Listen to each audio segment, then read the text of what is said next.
Through our services, we also facilitate over 30,800 jobs in the tourism industry. In 2011, we contributed more than $1 billion of wages into the economy. Many Kiwi firms rely on Air New Zealand services. Postal and courier businesses account for half the demand of our domestic freight services. We purchase more than $900 million a year of goods and services from other Kiwi firms. Tourists who come here with Air New Zealand inject over $550 million into New Zealand retailers. These hungry and thirsty holidaymakers spend $315 million in cafes, bars and restaurants, and over $240 million on accommodation.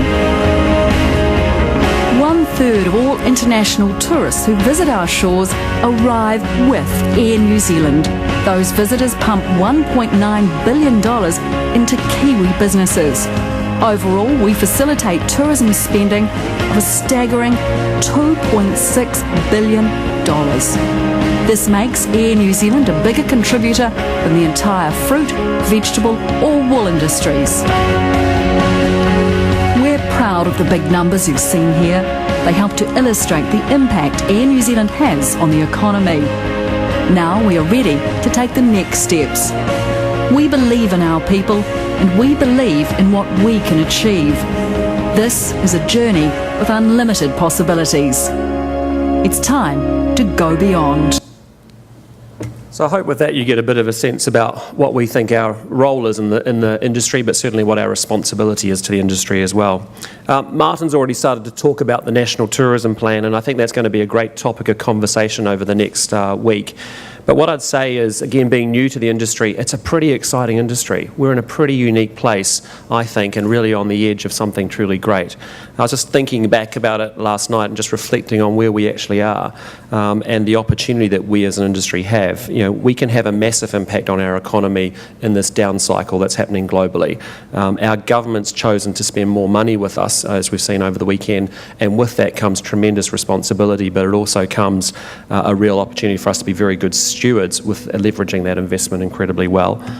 We have a bunch of new leaders in a range of different tourism player organisations across the industry who actually want to come together, collaborate, work together in order to actually get it all done. And I think we're uniquely positioned to capture this generational shift that we spoke about this morning that's happening as the world moves from the Atlantic to the Pacific Rim. So if you just take stock of all of that, it's a really exciting time for us to then be sitting back and thinking about, as an industry, how can we create an industry-led national tourism plan that actually aligns all the tourism players, sets some really clear goals, helps us realise the collective potential that's there, and ultimately delivers a really world-class customer experience and visitor experience here in New Zealand. And the question, I guess, for us as an industry is, can we really come together and convert the opportunity? And I think we can, and I know that it's vital that we're actually investing in each other's success in order for that to actually happen. So if I can move a little bit to our markets and give you a very quick flavour of what's sort of going on for us around the world and what we're seeing. If I start with China and Hong Kong, I was recently in China as part of the Prime Minister's trade delegation visit along with Martin, Kevin and Adrian, and I think all of us left just feeling incredibly proud about the strong relationship that exists politically between New Zealand and China, and just how highly regarded the New Zealand brand is in China as a quality brand, and that was just one of the big takeaways for us. A lot of the experts we spoke to said that the economy there will quadruple in the next 4 years. And while we were there, President Xi announced that there would be a move from 82 million visitors travelling outside of China up to 400 million as part of the next 5-year plan. So that's going to happen whether we're ready for it and are ready for it or not. And I think that's quite exciting because you've seen 85% growth in the last 5 years of Chinese visitors, and we've expressed an ambition of, wouldn't it be fantastic in the next 5 years to be able to set up our country to be able to handle 1 million Chinese visitors in that period of time. If I go back to Air New Zealand, in the 7 years since we launched as the very first carrier to start air services between New Zealand and mainland China, we've really refocused our efforts on Shanghai. We now employ 120 staff in China in both our corporate and our cabin crew functions. And a big part of our success in the last year in China has really been about building a strong local management team on the ground there, comprised of locals who are real experts at understanding the customer, have good insights around the customer and what they're needing, very connected to the stakeholders, and certainly well known within the travel industry and able to have strong relationships with our trade partners. On the other side, our Shanghai flights are serviced by local Chinese crew, and we're probably one of the largest foreign carriers with the biggest crew bases in Shanghai or in China. But we deliberately invest in that crew base because we fundamentally believe that they, with their language skills and their understanding of both New Zealand and China, can actually help facilitate that first-time visitor to the country and actually help bridge them into life here in New Zealand. In January, we began operating daily direct services to Shanghai. So we've moved very quickly in the last year since the last Trends meeting from 3 services a week up to 7 services a week. And now with code-share connections with Air China, our Star Alliance partner, we're well connected into Beijing, Chengdu and Chongqing. And this code share is working extremely well, and our total business into Shanghai is up 71% this year, which is a fantastic achievement. Our new alliance partnership with Cathay Pacific on the Auckland-Hong Kong route means that we now, as an alliance, fly double daily services into the 2 ports, and then we have a bunch of convenient connections throughout southern China on Cathay's subsidiary Dragonair. So between Shanghai and Hong Kong, that's really the 2 key entry points and gateways for us to continue to build our business around in China. Air New Zealand's is working very hard to harness the power of Chinese celebrities. We think it's a really great way to get ourselves into popular culture within China and actually raise the awareness of the country, and then doing so. People like actress Li Bingbing, television presenter Kevin Tsai, and in conjunction with TNZ, we've worked with Chinese actress Yao Qin to try and cut through and actually showcase what this country has on offer. These are really important sort of marketing initiatives in order to do that. If you think about Yao Qin, she has 45 million followers on Twitter. It's a phenomenal number of people, right, that are actually following her. And when she makes a decision to come to Queenstown to get married last year, and then we start to see honeymooners coming for the first time earlier this year, that's a really good thing for our business and for New Zealand. Building on romance, we think romance is quite a big theme actually for New Zealand and be able to sell it to Chinese. We're working with Jiangsu TV, who produced the leading Chinese dating show called You Are the One. It's got a celebrity host called Meng Fei. Some of you will be aware of him. But this is an incredible show. It's the most popular show in China. It has 300 million viewers. Just think about that, 300 million viewers. And we're going to produce the show here in New Zealand, and there are over 3 episodes that will air towards the end of the year. So quite an exciting time. I know the biggest challenge for us as an industry is really how do we offer our Chinese guests the genuine Kiwi experience and connections that they're looking for. And for us, many visitors are just coming for 4 days, and the challenge, as Kevin alluded to, is how do we get them to stay for 7 to 10 days to really experience everything the country has to offer. And get the most out of their visit. I think in the last 6 months, certainly at Air New Zealand, we've started to feel we're cracking the code of that we think that we have very strong relationships with the trade, and particularly working with TNZ around the Premier Kiwi Partnership Program within China, and then some of the visa changes that have happened. All of that is actually helping to facilitate an independent, high-yielding visitor from China, and that's quite exciting for us as an airline and hopefully for the industry as well. If I can move to Japan, it's a very important market for us. It's a destination that we've been flying to since 1980, and that's when we first started opening up our weekly services there. We now operate daily services between Auckland and Tokyo. We have a seasonal service into Osaka, and while the Japanese market has been in recovery mode, based on our latest sales figures, we think that we will carry around about 90,000 round-trip passengers on these routes in FY13. That's quite a step up from what we were experiencing last year, as Kevin has alluded to already. Big drivers for us at Air New Zealand has been the partnership with ANA and Air New Zealand. It gives us deep sales and distribution access into domestic Japan, and it enables both airlines to connect at the different gateways in Japan and New Zealand to improve access to local destinations. The challenge for us as an industry, and certainly for an airline, will be, as we've seen in recent weeks, the devaluation of the yen is actually impacting on incoming customer demand in the forward months that we can see. And so the challenge for us all is how do we keep working hard at finding the right customer segments and keep stimulating demand from Japan to New Zealand. The good news is that we've launched recently a latest phase of a joint venture campaign with TNZ, and that's all about showcasing the very fun side of life here in New Zealand for Japanese travellers, and particularly 20 to 35-year-old young women, and we've employed social media quite effectively to work on 4 platforms around the outdoors, around city-urban experiences, around food and wine, and around fantasy around The Hobbit. And the good news is in the October to December period, we saw almost an 11% increase in 20 to 29-year-old Japanese visitors coming to New Zealand. And that's really important because these are repeat visitors to this country. And if we can get younger people captured early, the lifetime value of that traveller is worth quite a lot to us. If I can move to North America now, I mean, North America is one of the mainstays of our network. We're the prime carrier, carrying traffic between New Zealand and North America, and we're committed very much to offering affordable and convenient air travel with greater connectivity. And over the northern winter period, we're going to be increasing our services between Los Angeles, San Francisco and Vancouver by over 9%. And Air New Zealand customers can certainly look forward to a much better ground experience at Los Angeles Airport in the coming year.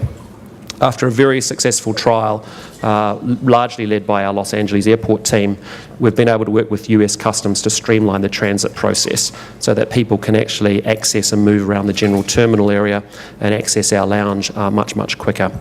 Our customers are going to see a much more enhanced experience in LA moving forward because we'll be relocating from Terminal 2. You're right there with the water, lads. Terminal 2, off to the new Tom Bradley International Terminal, which is going through a massive makeover. $1.7 billion US being spent on Tom Bradley International Terminal, and we'll be moving there later on in the next year. And I think the other big thing for us is that we're going to be designing, managing and running the new Star Alliance Lounge in Los Angeles. It's going to be 3 times the size of our current terminal, state-of-the-art facilities that will really be a very, really good thing, including an open-air terrace and a lot of exciting sort of venue there. So as we move forward, Auckland, Los Angeles, we're going to be increasing our services over the northern winter period from December to the end of January. That'll lead us to 16 services a week, 3 services on Thursdays and Sundays, and double daily every other day of the week, again about a 9% increase. And then we're also making improvements on Auckland, San Francisco, where we announced last month that we have signed up for 2 brand new 747-300s, and we'll be deploying those into San Francisco as we retire our older 747 fleet. And that'll be happening from July and October next year. The first 777-300, which we run on the Auckland North American route, has been really successful. It's proven to have great fuel efficiency, really good passenger comfort, and certainly lots of award-winning in-flight product and service, whether it be Economy Sky Couch, our Premium Economy Space Seat, and our Business Premier Lie Flat Bed. And from mid-2014, we're going to be undertaking a major refurbishment of our other 777s, which are the 777-200s, and we're spending $100 million refurbishing 8 aircraft so that they're all to the same standard across the whole of our network. And that will mean that the Economy Sky Couch, for example, now will be available on both the 777-300, the 200, and ultimately the Dreamliner from the middle of next year. As I mentioned, the middle of next year, we actually take from the second half of next year, we take delivery of 3 of our 10 new Boeing 787-9 Dreamliners, and we're the global launch customer for that aircraft, and that's going to be genuinely quite a game changer for us from both an economic point of view and certainly from a customer point of view as well. And the good news is you're starting to see, as Kevin showed, really good growth in inbound passenger numbers from the US, which we've started to see in this quarter. In recognition of the fact that customers may want to experience a range of destinations, I'm pleased to be able to announce today that we're introducing the New Zealand Explorer Pass. This is available exclusively to residents of the US and Canada, travelling on Air New Zealand services to New Zealand, to Australia and to the Pacific Islands. And what that pass enables the travellers to do is to purchase between 3 and 10 flights using zone fares to maximise their time while they're in the South Pacific. If I can move to Europe, in the past year, we've celebrated 30 years of flying to London, and flying to London has been quite challenging for our business economically for some time, and so our key focus has been really on how do we improve the point-to-point traffic between London and Los Angeles, and our results have been quite impressive. Our transatlantic traffic has increased from 49% of our passengers on the route to around 60% of the passengers on the route being point-to-point traffic in the last 12 months. And that's led to a massive increase in market share, passenger numbers, and certainly profitability for Air New Zealand. Earlier this year, the team cemented the point-to-point message with a unique marketing campaign that partnered with The Guardian newspaper to hold the first UK ever live dating show, aptly named Blind Gate, at London Heathrow on Valentine's Day. And then if I can get a bit closer to home, which is really around Australia, we are working really hard in Australia to drive dual destination traffic to our region. So while most of our focus is on mono destination traffic coming in, if there's traffic in Australia, we want it here as well, in addition to what we're doing to drive mono destination. And our Tasman Pacific Island services are going from strength to strength, which is good for Air New Zealand and good for the industry, and largely through to the seats to suit structure that we have that enables us to offer a range of price points and product service on the one aircraft. And then also through the Virgin Alliance partnership that we have, we're able to offer our customers greater frequency and connectivity with access to 34 ports across the country in Australia.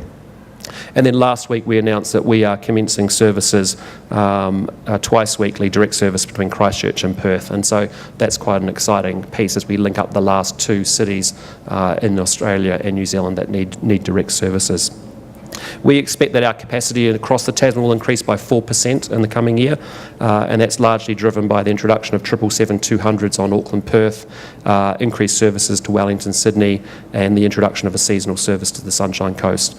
And I'm pleased to also announce the Alliance will operate at least 30 direct Trans-Tasman services to Queenstown during the upcoming peak ski season, compared with 9 weekly services that we offered, say, 5 years ago. So, that equates to more than 30,000 additional seats between Queenstown and Brisbane and Melbourne and Sydney. We've seen quite a lot of increased demand from the Tasman in the last year, and that's in big part due to the marketing campaign called the Kiwi Skeptics. I don't know how many of you have seen it, but it's really about taking Australians who say they really want to come across the ditch for a break but never really make it, and what are the triggers and barriers that stop them from coming. And so we've formed a sort of a reality style web episodes that takes a bunch of Australians that are intended to go somewhere else, and we redirect them to New Zealand and give them a little bit of a shock as to what's here and what they can do while they're here. And that campaign has generated over 66% increase in the number of Trans-Tasman seats sold compared to the same period last year, and it broke all previous online sales records. We had over $1 million worth of sales for 3 days in a row as we ran that campaign, as we tried to get Australians to rethink about New Zealand and the potential of what it has to offer. And then finally, if I can move to the domestic area, to support domestic tourism, we are working really hard to invest in our domestic fleet. It's really important if an international visitors here and they're travelling throughout the country, or those that are domestic tourists, really get a quality experience as well. And so we've accelerated the introduction of our A320 aircraft, which are much larger, more pleasant, more fuel efficient, and we expect to have 2 more entering the fleet in June and August this year. We've also long demonstrated our commitment to New Zealand and regional New Zealand, with the number of regional seats have increased by about 40% in the past decade. We've carried around 4 million passengers on our regional routes in the year ended February. And we have 7 brand new ATR 72-600 aircraft coming, the first of which arrived in November, to help service the regional ports across the country. And we're refurbishing our ATR 72-500 fleet as well. And that all just means that we have capacity that enables us to trial new regional routes, like we've just announced around Nelson and Palmerston North, as we have extra capacity in the system. So in closing, I'd just like to say, Air New Zealand is a small airline in the global aviation world, and in a world of 4 million people countries, I can't think of any other national airline that is not just surviving but is actually thriving. And I think we perform extremely well relative to larger airlines with much larger size and scale. We've got lots to be really proud about, but the time, frankly, is for us to now build on the foundations that we've built over the last 10 years and put accelerated growth at the heart of the company. It's time for Air New Zealand, and certainly all of the industry, I think, to sort of stop looking in the rear vision mirror about where we've come from and aren't we great, and actually start to look out the front windscreen and actually say, what's the opportunities that we see moving forward, and how do we go convert them and hunt in a pack in order to do so. For us, it's time for us at Air New Zealand to really go beyond where we've been in terms of the customer experience we're offering, in terms of our marketplace execution, in terms of our operational intensity, and certainly in terms of the way that we develop our people as well. So I'm quite excited about the future. I genuinely think the stage is set for all of us to achieve bigger things for our businesses and certainly for the country along the way. And finally, I just want to say a big thank you to all of you for your support of the airline over this last year, but continued support as well. We really do appreciate it. Thank you.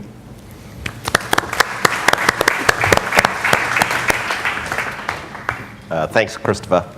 If I just take you back to that statistic that of our 2.6 million visitors, 99% arrive in an aircraft, it just demonstrates the importance of air connectivity to the success of our industry. Therefore, it follows that our industry is not entitled to stand over here and wish Christopher good luck with what he's doing. Instead, what we have to do is go and hold hands with him and make sure that his business succeeds, just as we do with a lot of foreign airlines that provide terrific connectivity as well. China Southern, for instance, took that step last year of going to daily services between Auckland and Guangzhou. The industry needs them to succeed, therefore we cannot stand off to the side and hope that they do. We actually have to get right next to them and give them a much better chance than if they were left alone. So that's got to be our philosophy. Pavel this morning in his Auckland Airport Speaker Series address talked compellingly about the unstoppable change that is happening right around the world and within our industry in New Zealand. 6 years ago, New Zealand produced a national tourism plan, 84 pages. When you pick it up and read it, there's a few things that are missing, but one of them is a significant presence of Auckland Airport. 6 or 7 years ago, when that plan was being developed, Auckland Airport, I think, was off to the side of the industry, being regarded and maybe even regarding itself as simply a transport facilitator for the industry. Auckland Airport decided itself to make a significant change to that. Not only was it going to provide fantastic facilities for air transportation, but it was going to get it stuck in itself and make an even more significant contribution to the success of the industry. So from that time on, we saw Auckland Airport become active marketers in making sure that more and more visitors were starting to come to New Zealand.